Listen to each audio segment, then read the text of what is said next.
Hello, everyone, and welcome again to the WGSN-DB Going Solo Veterans Corner. And of course, I'm your host, retired Army First Sergeant Paul Holbert. And as we get closer to the holidays here, I just want to welcome all of you and our audience for joining us tonight, taking a break from all of the holiday activities and the hustle and bustle to come and sit and listen to us talk about veterans issues and veterans representatives and people doing things for veterans around the country. So we're glad to have you. Also, as you know, or as I've mentioned before, it's because of an audience like you that either watches the show live or watches the recordings that we were selected to be on a list of the top 25 podcasts in Northern Virginia to see. So we appreciate your participation and your support. I want to take just a moment before we get started with our guest tonight to thank our sponsors, Quest Jewelers in Merrifield, Virginia. Quest has been in business since 1999, and they're located here in Merrifield. Folks, you got to check them out. The website is there. Take a look at it. They've got some beautiful stuff in there, and they also make custom-made pieces. So please take a look at it. See if there's something there with the holidays coming up you might be able to use. I also want to thank Nationwide IT Services. NIS is a service-disabled veteran-owned small business owned by retired Army Warrant Officer C.K. Park. C.K. and his crew have locations all around the United States as they support a variety of clients, both private and public sector. If you're in need of assistance with your business, whether it's IT, security, training, performance management, or overall management issues in general, contact CK and his crew, and I'm sure they will be able to help you. I also want to thank Hill and Ponton. Hill and Ponton are veterans disability attorneys located in Florida. Now, folks, Hill and Ponton have been around for about 30 years, and they have helped a lot of veterans and their families obtain the things that the veterans were entitled to or struggling with various levels of government bureaucracy or the VA and trying to get claims and information and paperwork in. So check them out. They also offer free webinars online, and occasionally we'll have other webinars that you can attend live. So see if they can help you. If you're in need of help, you're a veteran, a veteran's family, check them out and see if they can help you. All right, I want to bring on tonight's guest.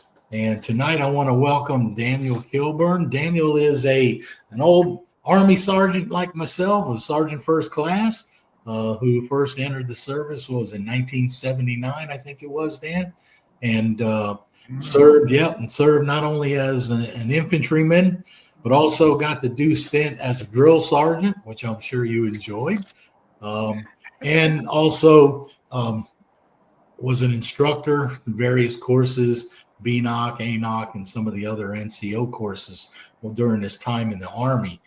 Dan is now, of course, in the private sector, and we're going to talk about some of what he does, but he got into not only emergency management, but emergency planning and leadership coaching. So we're going to talk with Dan about what he's doing. But first of all, Dan, thank you for joining us tonight.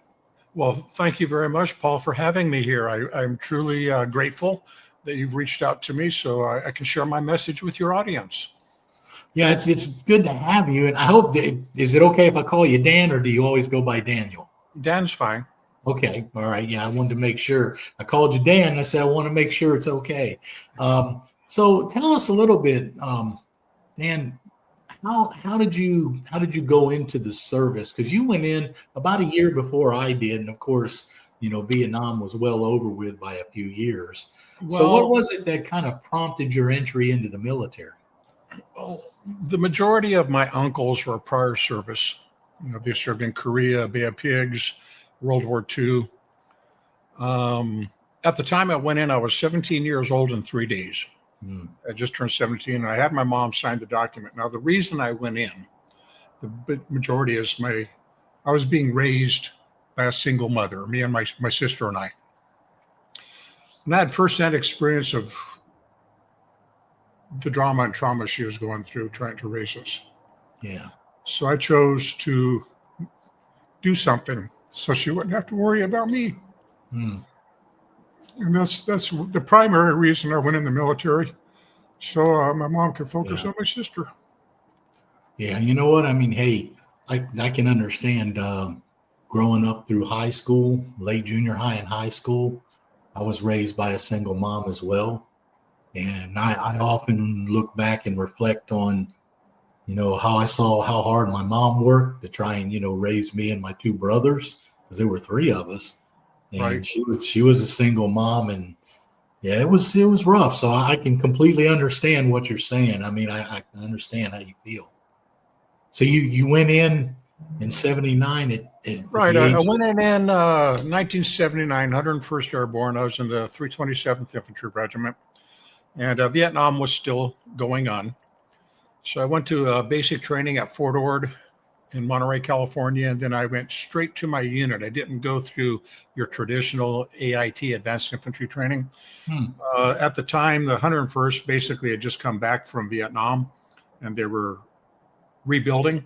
So we literally went straight into our unit wow. and were trained. So, I consider that infantry training probably the best Yeah. because I was being trained from men who had just came back from Vietnam and they Oh, certainly knew what they were talking about. yeah. So I was in a scout unit, reconnaissance. And that's most of what I did most of my career in the military. Active duty was reconnaissance, tactical recon in the battalion level, which was fun. It was much funner than just being a grunt, We got to snoop and poop and sneak around and go find out things. So that was nice. So, yeah, I did 7 years, 6 years, 9 months, and 23 days. Hmm, And then I got out. So I had no idea what to do. I yeah. took a 10-year break in service and realized I was missing something. And the only place I knew where to get it back was back in the military. Yeah.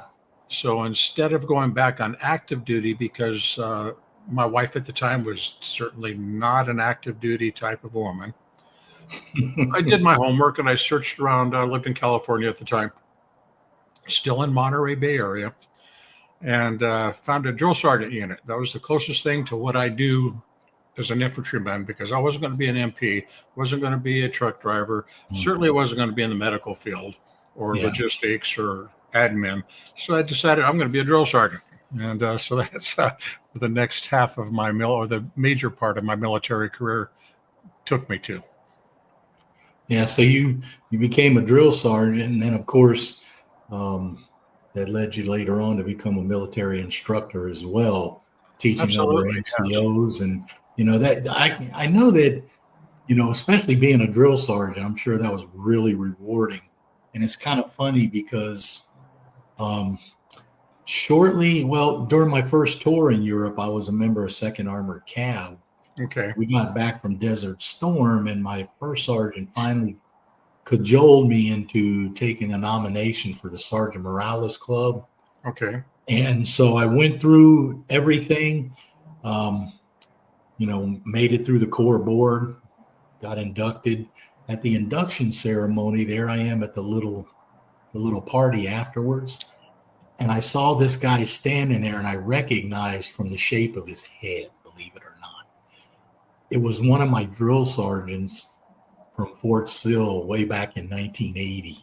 Okay. And Yeah. sure enough, I walked around and I looked at him, and it was him, name tag and all.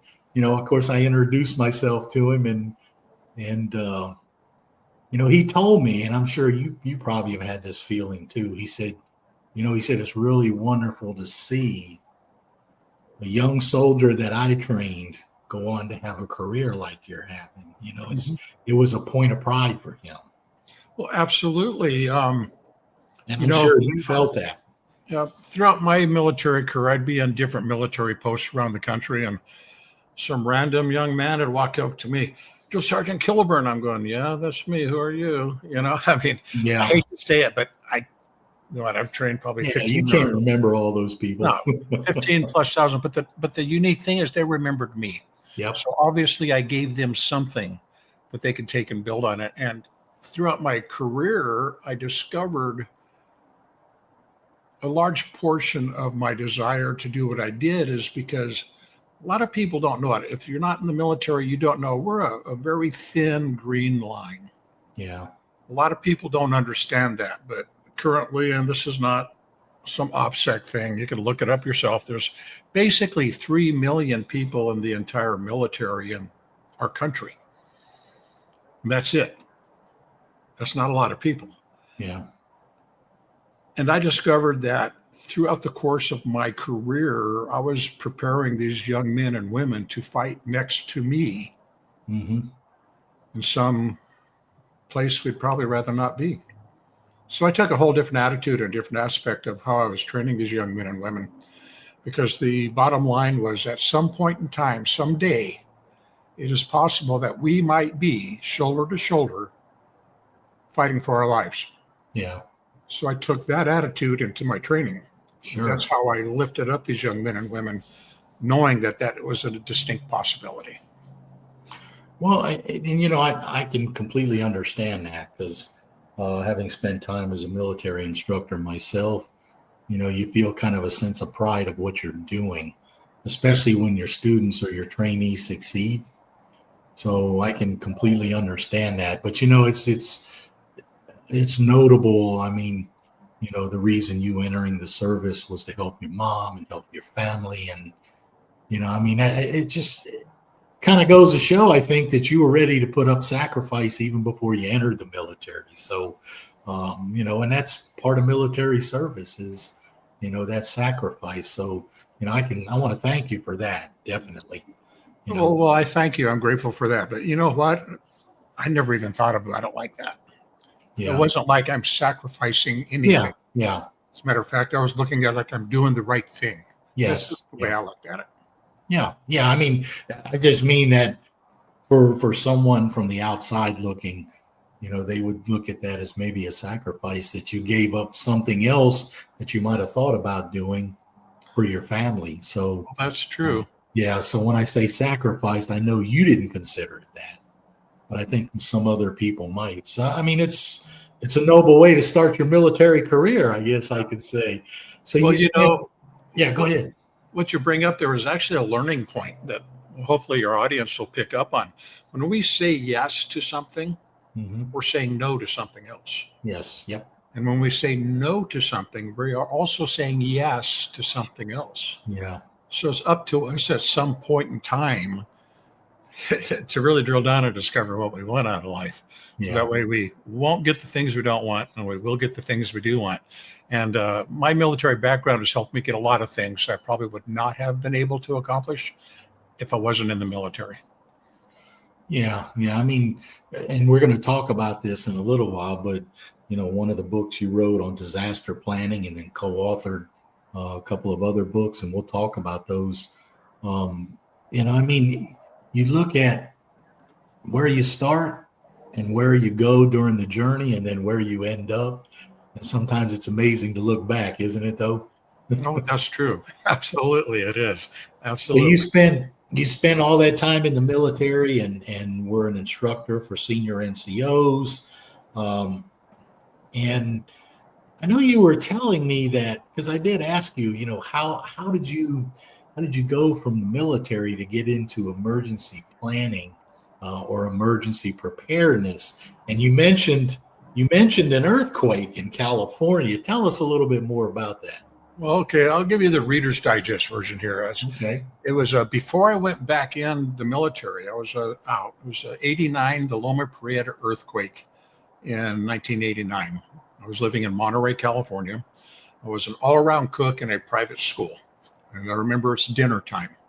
And I've got a full sheet of halibut steaks we're going to be throwing in the oven. And somebody picked that building up and bounced it off the ground 5 or 6 times. And there's fish flying everywhere. I'm back on my backside. I'm looking down the floor, and all I can see is other faces on the floor. Yeah. It wasn't just me. And I'm thinking, oh my God, what was that? And I'm thinking, is this an earthquake? And we could feel the shocks going through. And by the end of the day, I realized I didn't have a clue what I was doing. And I was married at the time. My oldest daughter was only 3 years old. And thank goodness they were out of state visiting family. So I didn't have to come home and have them say, okay, well, Daniel, what are we going to do now? Because I had no clue. Yeah. I was totally clueless. And so because I was clueless in how to protect my family or what to do, I personally sought out information on how I could make that happen. I got news for you. Back in 1989, that information was nowhere near as prevalent as it is today. It was like scratching teeth, pulling teeth from a chicken. It took me almost 6 years to actually put a plan together, but I finally did. And nowadays there's more information available to people. But the way it came to me actually doing it as a business was 2004. So we're taking a few years down the road here. I've got custody of my daughters. We're in Florida. I'm working at a non-commissioned officers academy in South Carolina. My daughters are in Florida, and that year, 2004, 4 hurricanes blew through Florida.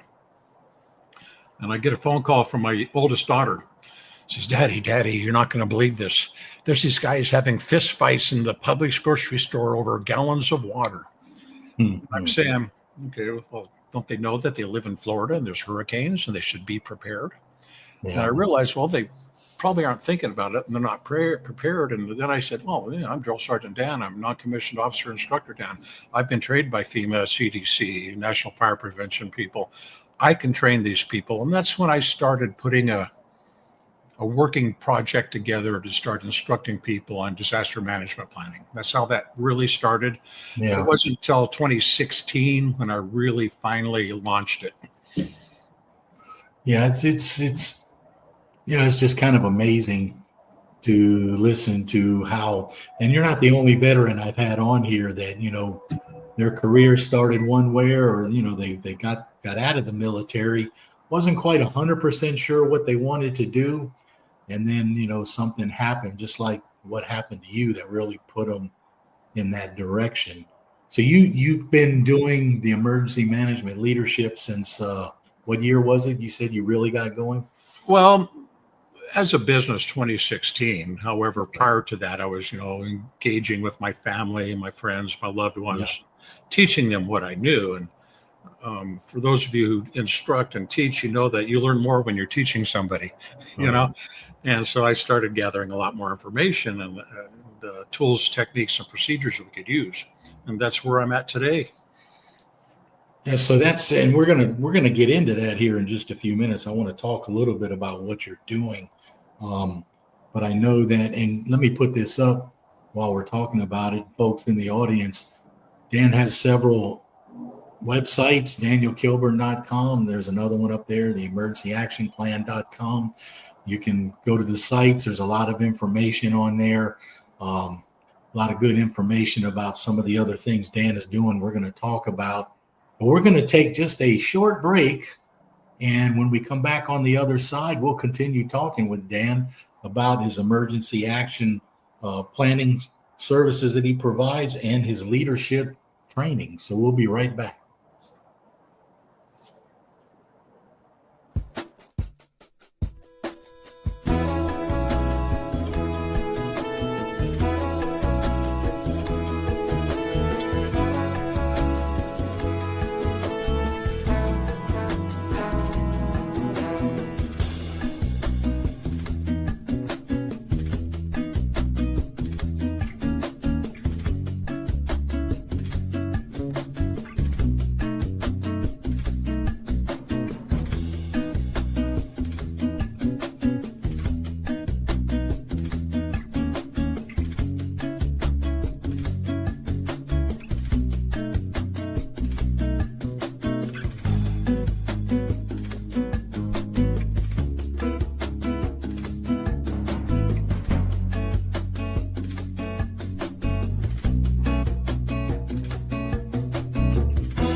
In service of our nation, you gave everything you had. You sacrificed your comfort, your peace, and sometimes even your well-being. Over 3 decades, Hill and Ponton has helped to be a guiding light for veterans seeking their rightful disability benefits. When our heroes are in need, we are not just lawyers. We're an ally, a team who understands the struggles you faced. If you're a veteran seeking the benefits you deserve, let us stand with you on this journey, because every battle deserves a hero, and no hero should fight alone. All right, welcome back, everyone. And you've been watching the WGSN-DB Going Solo Veterans Corner, and we've been talking to our guest tonight, Dan Kilburn. And Dan, of course, is an Army veteran and also now working in emergency management leadership, also in basic leadership coaching. We're going to talk a little bit more about that with Dan. But Dan, I understand as you got more into your emergency management through FEMA, you got a variety of training and certificates from FEMA and worked with the CDC and the National Fire Academy, all in helping to bolster the work that you're doing. So it seems like you've been pretty busy in that area. I'm always busy. I'm always learning something, I look at it this way as if we're still here on this planet, we have 2 things to do. One is to teach someone something. There's someone out there waiting for our voice so we can help them with something. And the second one is to learn something. Learning is a nonstop event. You can't get out of high school and think, I'm done learning, nothing else is going to happen, or college. No, it's an ongoing event. I have too many educational programs I'm sucking in right now to get information out of. And I actually have them on my calendar. I have to put them on my calendar to do an hour here, an hour there. Otherwise, I'll forget about them because I'll really forget about them because there's so many of them. But they all combine somehow. Yes, keep in mind your skill sets and the tools you use all come together somehow to create the whole package for you. Yeah. So you spend, and that's pretty profound what you said though about 2 purposes: to teach someone and to learn something. I mean, that's pretty good. I haven't quite heard it put that way before. So, you start in your emergency planning and preparedness, and you also are doing things. You're called the 5-star leadership coach, and you're working in areas of 5-star coaching, and you give day and multi-day workshops. And so what are you doing there? Share with us a little more about your program, your coaching and mentorship. Well, the broad scope of things, it's all about emergency and disaster management solutions. Okay, how to have a solution. And what I've discovered throughout the process over the years is everybody's solution is not for everybody. My solution might not be for you, and the solution you have might not be for your neighbor. And we understand that. But it took me a while to figure that out. As a drill sergeant, I've got the book. I know what I'm teaching you. You're going to be quiet, listen, read, do what I tell you to do, or by God, you'll wish you did. Yeah. And I was like that for a while. Don't dispute that one bit. And I discovered over a period of time that really wasn't the best way to go. So here's what I learned. When I put together an emergency plan in California for the earthquakes, then I moved to Florida, and suddenly we have these hurricanes. I said, oh, this is totally different. It's not an earthquake. I have to do a different plan.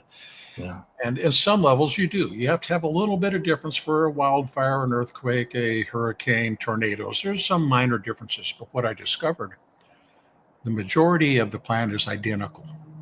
So if you can build a plan in California for earthquakes, you can take that plan to Florida for hurricanes, to the Midwest for tornadoes or winter storms, and just slightly tweak it because it's still the same plan. If you wonder what I'm talking about, is my first book I wrote,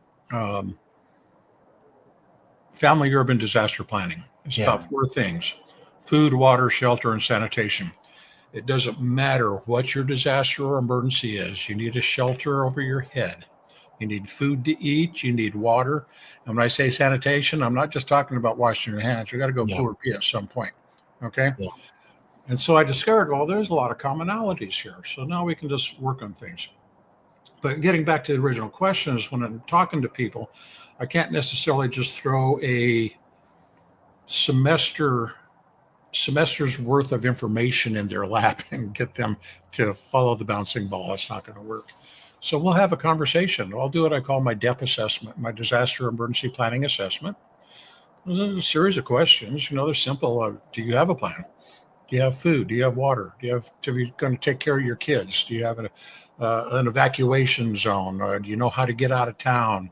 Do you have your documents? We'll go through this questionnaire, so to speak. Mm-hmm. Then we can discover the gaps in your plan. And based on those gaps, we can find ways to fill them up. Yeah. So that way when it does happen, I'm not going to be there. I cannot help you. It's too late. You are going to have to do it yourself. So that's what I look at now. It's what we call the all hazard approach, because we have to look at all the hazards, and there's actually easy to build because the majority of the things we need are the same. And then based on your desires, your wants and needs, we'll have the discussion and we'll build a plan for you that'll work for you, your family, and your loved ones. Yeah. So it's kind of interesting that you mentioned that about being able to change them. It's very similar to what I dealt with. Well, when you talk about COTS training, all commercial off-the-shelf training, mm-hmm. You're probably familiar with that to some point. I'm building some of it. Yeah. Yeah. So and so you have a training. How can I say, a skeleton or already developed? No, you could put it that way. That's fine. Yeah. Yeah. I mean, so you have a partial training developed, and you simply pull it out and then gear it towards your specific requirement. Right. I'll just call it my outline, based on our DEP assessment. Mm-hmm. I can say, well, you need to go to this class, this class, this class, and this class, and see what they got going on there. And if you're going to hire me, then I'm going to be your accountability partner. Yeah. Drill Sergeant Dan will be coming out and wondering why you're not getting stuff done. No, I will. That's one of my gifts to you. Yeah. I'm going to make sure you do it. And if you can't do it, then we're going to have some problems. Actually, I'm not, you are. Yeah. Let me give you an example here. Okay, well, we just had the hurricanes in Florida. I know a lot of people I'm in touch with. Yes, they're doing fine because we've already had this conversation. They know what to do. A lot of other people I'm in touch with, oh, Dan, what am I supposed to do? And I says, well, Barbara, I talked to you a year ago about this. It's too late now. Yeah. Same with friends who live in Lahaina. Remember the fire in Lahaina? Same thing. I talked to them a year or 2 years before the fire about what they could do. Fire happens, and they're on the phone. Daniel, what do I do now? It's too late. I'm sorry, it's too late. That's why I'm stunned at the apathy that so many people have about wanting to be a victim. We're going to wait until it already happens, and then I'm going to reach out and have someone save me. It's too late. There is no saving you. You're going to be dealing with the hand you dealt yourself. Whether you I think one thing I've noticed, and you may have seen more of this than I have, but it seems like a lot of our fellow citizens are of the mindset that it can't happen to me. Oh yeah, it happens to everybody else, but not to me. Or I just don't believe it'll happen. Well, and in a lot of ways that's true. I mean, let me bring statistics. I'll bring statistics out here that someone else put together. I didn't. But on an average, 8 to 10% of the population of the United States will be impacted directly or indirectly by a natural disaster. Mm-hmm. Now, 8 to 10%, what's that? That's like 25, 35 million people. That's a couple people, okay? Now, if you're not in that group of people, that's okay. It's not affecting you. I got it. Some people live in places that are probably never going to have an emergency or disaster, and then some people live in places where they're happening on a regular basis. As a matter of fact, you live in Florida, you can set your calendar by when the hurricane's coming. Hurricane season. You know what I mean? Yeah. You live on the East Coast, you know exactly what I'm talking about. But you're right. There's a lot of apathy there. It won't happen to me. And here's a sad thing. Statistics again. 2023, it was all natural disasters combined. I don't remember the exact number, 493 deaths, fatalities, due to all the natural disasters combined in the United States. Now, even one of them is sad, but there's 490 some odd deaths because of natural disasters. This year, between January 1st and November 15th, there's already been 1,700 plus deaths due to house fires. Wow. It's not a natural disaster. Those are man-made disasters. And that's the number one preventable disaster that you and your family can deal with. But you're right. There's a lot of people. As a matter of fact, I talked to a lady the other day. Well, Dad, I'm never going to have a house fire. I don't need to worry about that. So I'm going to ask you, if you go talk the day before those 1,700 plus people died, and ask how many of them woke up that morning saying, you know, Barbara, we're going to die in a fire today. I bet you none of them had that on their mind. Yeah. They weren't going to have a fire.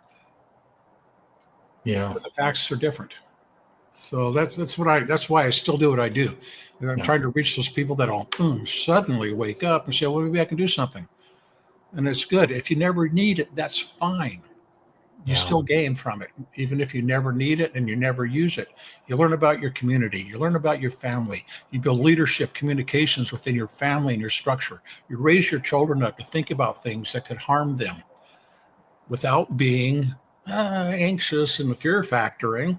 This is just facts. These are just real things in life. Yeah.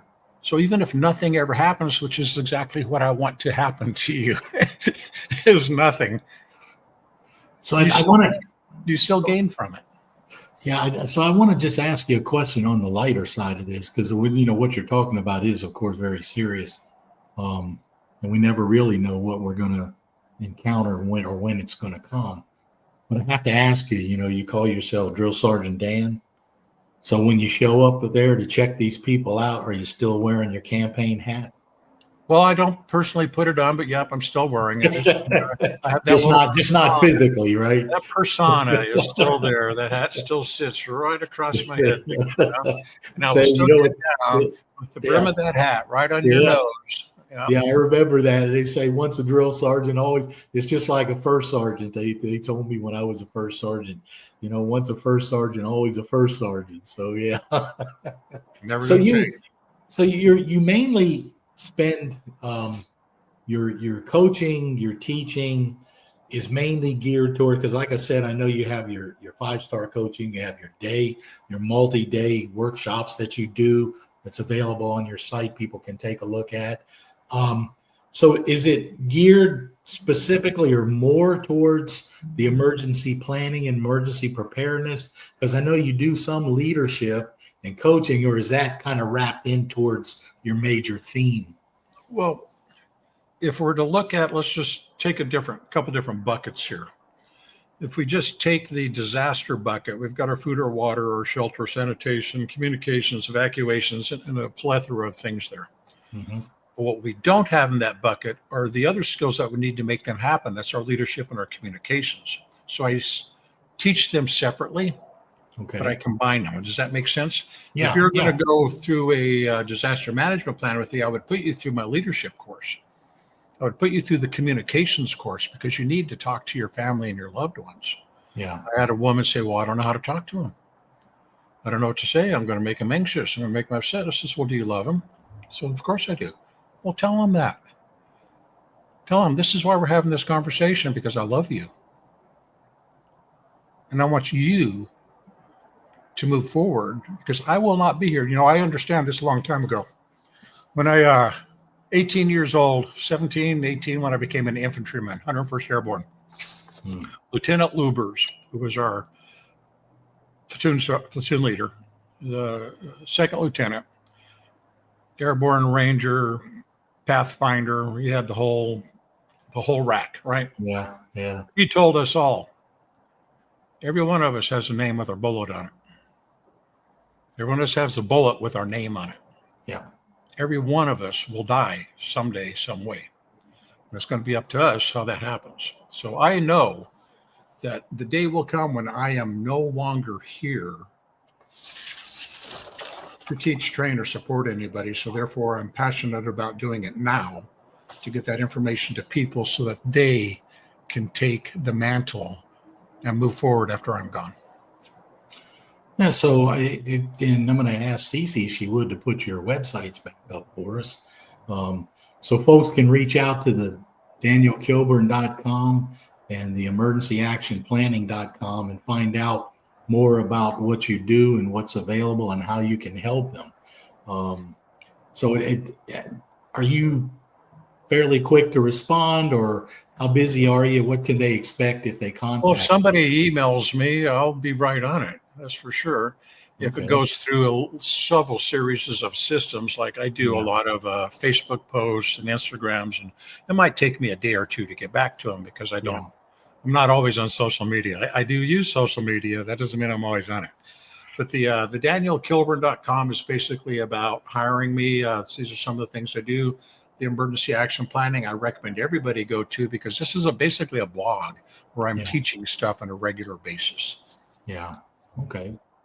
All right. So yeah, and I think this would be definitely be useful information for a lot of folks out there in our audience. I know as I've gotten older, I've gotten a little more complacent. I still keep fire extinguishers in the house and different things, and try to at least keep my eyes open. The military taught me some of that, as well as I'm sure it did you. But for folks out there, there's the website up there, danielkilburn.com or emergencyactionplanning.com for his blog. You can go on his website, take a look, and see what he can do to help you if you need help with emergency planning or coaching or communications on how to deal with it, how to talk to your loved ones and your family.